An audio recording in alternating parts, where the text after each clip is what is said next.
বাচ্চাদের জন্য ঝটপট ফাঁকিবাজি নাস্তা তৈরি করলাম, খুবই সহজ তৈরি করা, খেতে কিন্তু ভীষণ ভালো লেগেছিল।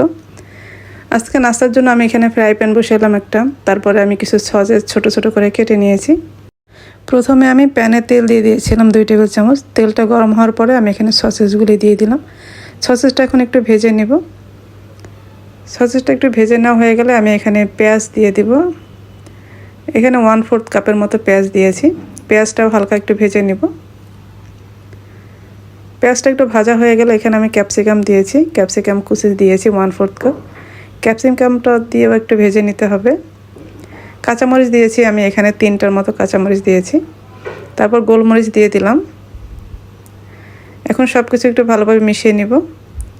এখানে আমি একটা টমেটো কেটে দিলাম।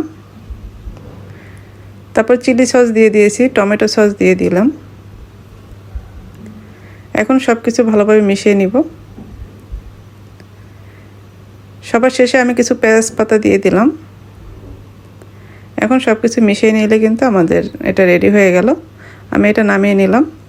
তারপরে আমি এখানে ব্রেড নিয়েছি 3 পিস। এখন আমি এখানে প্রথম একটা ব্রেড নিয়ে নিব। ব্রেডের উপরে পরিমাণ মতো রান্না করা সসেস থেকে কিছুটা দিয়ে দিব। তারপর উপরে আমি কিছুটা মোজারেলা চিজ দিয়েছি। তারপর উপরে আরেকটা ব্রেড দিয়ে দিব।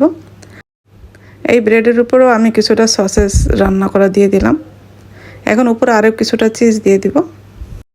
বাচ্চারা যখন হুটহাট এরকম আবদার করে তখন আমাদের এভাবে পূরণ করতে হয় আবদারগুলি। ঘরে যা থাকে তাই দিয়ে কিন্তু আমরা নাস্তা তৈরি করে দিই। আমি চুলায় একটি ফ্রাই প্যান বসিয়ে দিলাম। তারপর এখানে 1 টেবিল চামচের মতো বাটার দিয়েছি। তারপর স্যান্ডউইচ যেটা তৈরি করেছিলাম ওইটা দিয়ে দিলাম। এখন ওটা উল্টে পাল্টে একটু সেঁকে নিতে হবে। ঝটপট নাস্তা হলেও কিন্তু এটা খেতে বেশ ভালো লেগেছিল।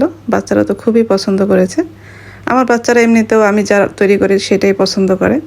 ওরা বাইরের খাবারের চেয়ে বাসার খাবারই বেশি পছন্দ করে। এই তো আমাদের তৈরি হয়ে গেল কিন্তু স্যান্ডউইচ। এখন আমি এটা মাঝখান থেকে কেটে দেখাচ্ছি আপনাদের কেমন হয়েছে। এটা দেখতেও কিন্তু অনেক লোভনীয় হয়েছে, খেতেও সেরকম মজা।